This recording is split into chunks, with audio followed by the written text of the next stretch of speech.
사실은 미국이라고 하는 국가를 선박에 비유하면 초대형 선박 아니겠습니까? 그래서 이 초대형 선박일수록 이 항로를 바꾸는 변침이 상당히 어렵고 엄청나게 큰 이게 뭐랄까요? 이 곡선을 그리면서 이 바꿔지기 마련인데 그만큼 급변침이 어렵죠. 근데 저는 사람 하나 바뀌었을 뿐인데 바이든 행정부가 물러나고 트럼프 행정부가 들어섰을 때 충분히 어떤 그 변화가 일어날 것이라고 생각했지만 이렇게까지 급격하게 급변침이 이루어질 거라고는 생각하지 못했는데요. 어마어마한 변화가 일어나고 있죠. 또 어떤 일들이 그동안 좀 있었어요? 지금 젤렌스키 2022년 러시아가 전격적으로 우크라이나를 침공했을 때 거의 곧바로 미국을 위시한 서방 진영, 더 정확히 말하면 나토 국가들과 미국이 주도해서 단일 대우를 형성해서 엄청나게 러시아를 압박했고 우크라이나에게 군사력을 제외한 모든 원조를 아끼지 않고 제공을 했는데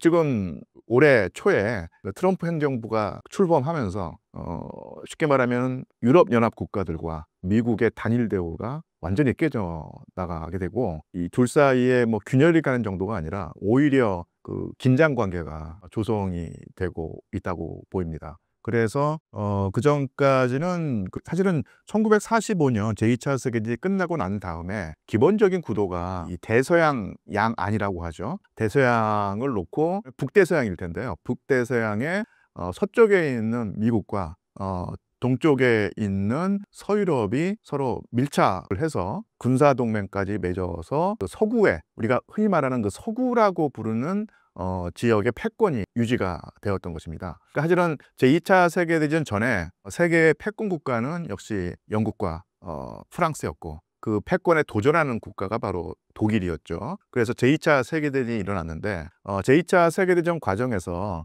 당연히 독일이 몰락을 하고 프랑스도 사실은 상당히 그 큰 타격을 입고 영국이 그 승전국이 되었지만 사실은 실제로는 엄청나게 국력에 큰 타격을 입으면서 대영제국의 위상이 완전히 몰락을 하게 됐죠.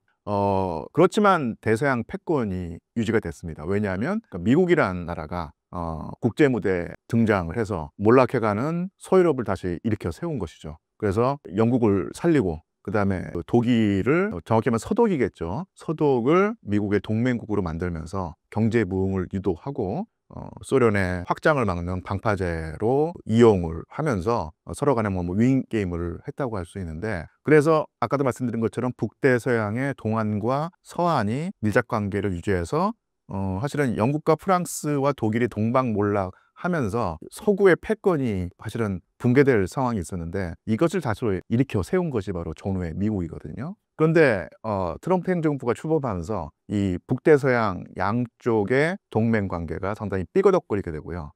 조금 더 급진적으로 생각을 하면은 만약에 트럼프 대통령이 더 이런 입장을 밀고 나가면은 아예 나토의 관계를 끊어버리고 나토를 그 해체하는 수준까지 간다. 지금까지 그 서유럽의 국가 안보를 그 서유럽 국가들의 자체 군사력보다는 미국의 재래식 전력으로 그 부분을 이제 커버하면서 지켜왔는데 이거는 미국의 국익에 도움이 안 된다. 그리고 나라를 지키고 싶으면 너희 돈으로 나라를 지켜라. 미국은 지금까지 너희들에게 이용만 당해왔다. 그래서 나토를 깨도 나는 뭐 별로 개의치 않는다. 이런 식의 입장이 되거든요. 이것은 사실은 1945년 이후에 특히 냉전 체제에 구축되었고 그 이후로도 계속 지속되어 왔던 큰 흐름에 완전히 역행하는 엄청난 큰 변화고요. 이것을 바라는 인물이 바로 푸틴 대통령이었겠죠. 그러니까 푸틴은 계속해서 서유럽과 미국의 대우가 해체되든지 아니면 약화되기를 바랬는데 이보다 더 좋은 상황이 있을까 싶을 정도로 지금 상당히 느긋한, 물론 미국의 어떤 진의를 계속 타진하면서 입장을 정하겠지만 뭐 사실 분위기가 상당히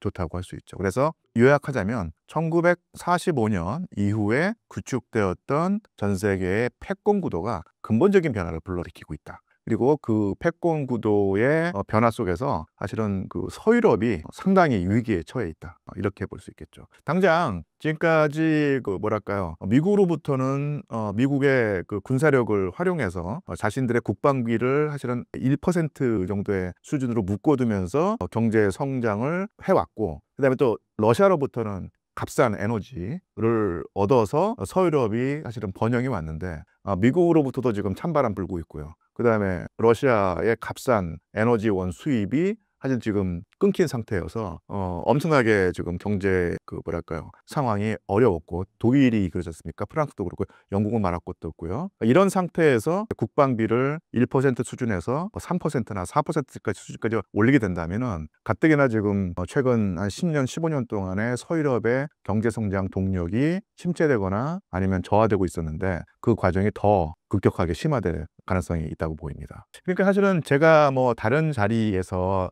그 전에 러시아 우크라이나 전쟁은 서방이라고 하는 지각판과 러시아라고 하는 지각판이 충돌하면서 그 단층선에 있는 우크라이나에서 결국은 화산 폭발에 해당하는 지진에 해당하는 변화가 일어나는 것인데 그 지진의 여파, 화산 폭발의 여파가 단지 그 러시아나 우크라이나에 국한된 것이 아니라 유라시아 대륙 전체로 어떻게 보면 전 세계로 퍼져나가면서 그 전에 우크라이나 러시아 전쟁 이전의 어떤 지구의 지표면과 지금의 지표면이 완전히 바뀌었다고 할 수 있을 만큼 엄청난 변화를 불러온 셈입니다.